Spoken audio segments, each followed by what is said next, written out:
আজ যে রাজা কাল সে ফকির, এ প্রবাদ আমরা অনেকবার শুনেছি, কিন্তু বাস্তবে আজ আমরা আপনাদের নিয়ে চললাম পূর্ব বর্ধমানের এক প্রান্তে, যেখানে বাঁধের নিচে ঝোপঝাড়ে ঘেরা এক পর্ণকুটিরে বাস করেন একজন মানুষ,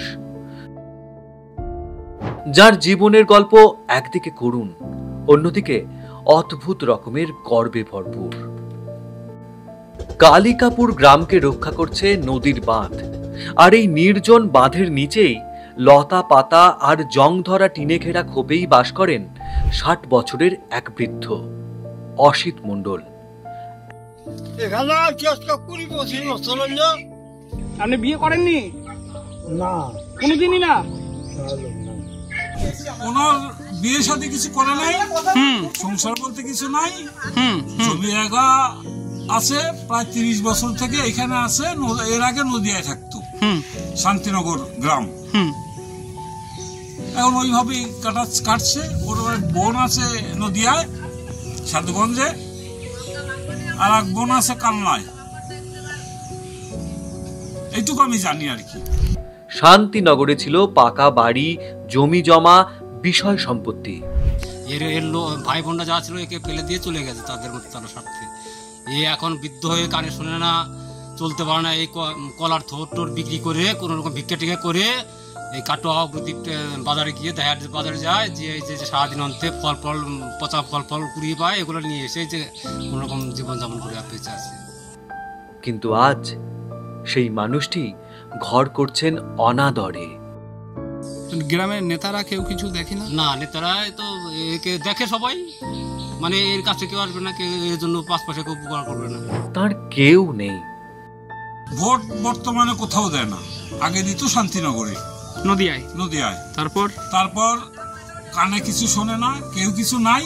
এইখানে এসে ওই ঝোপঝাড়ের মতো যখন থাকতো, তখন ওর ব্যাগ হারিয়ে গেছে, সব চুরি ফুরিয়ে গেছে, ওর পুরানো কোনো ডকুমেন্টস নাই। সারাদিনে বাড়িতে রান্না নেই, আলো নেই, নেই নিরাপত্তাটুকুও। নেতাদের বলেছি, নেতাদের বলে নেতারা তো ভোটের উপর নির্ভরশীল, ভোটার নাই। এমনি গ্রামে কিছু আসলে পরে ওনাকে কিছু দেওয়া হয়। সরকারি কোনো সুবিধাই তিনি পান না। সরকার থেকে যদি কিছু সাহায্য করে, লোকটাকে সাহায্য করে, তবে হয়তো একটু ভালোভাবে জীবনযাপন করতে পারে। এই জন্য একটু আবেদন করি এই লোকটার জন্য, কিছু সাহায্য দিক সরকার থেকে ব্যবস্থা করি। আপনারা গ্রামের লোকেরা কি কেউ কিছু ঘর বানিয়ে দেওয়া কিছু? না, ও সব কিছু নেই। অন্য লোকের ঘরে আসছে, কিন্তু আর কি কিছু কেউ দেখে না। তো এইভাবে বৃষ্টি পড়ে না, জলে কিছু করেন না, শরীর খারাপ, কি করবো, কোনো কামে দ্বারা হয় না। জমিনে ফসল একটা পয়সা ফসল দেয় না, জমিনে ফসল না হয় তা কোনো না ফসল হয়, জমিনে ফসল দেয় না। নিজের শরীর খারাপ, কার সাথে কোনো কথা চলে না, কানে কম শুনি, কেউ মানে না।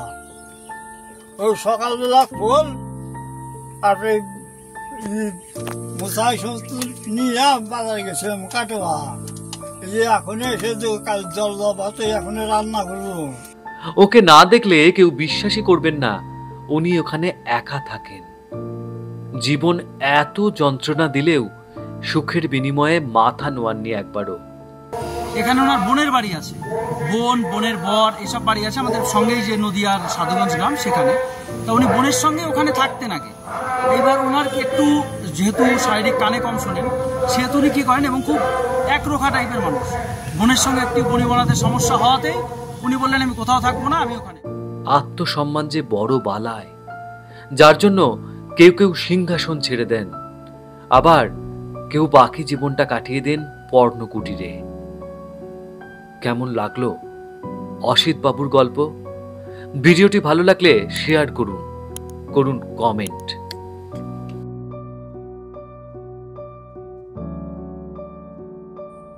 ফলো করুন বর্তমান। চোখ রাখুন আমাদের ফেসবুক, ইনস্টাগ্রাম, এক্স ও ইউটিউব চ্যানেলে।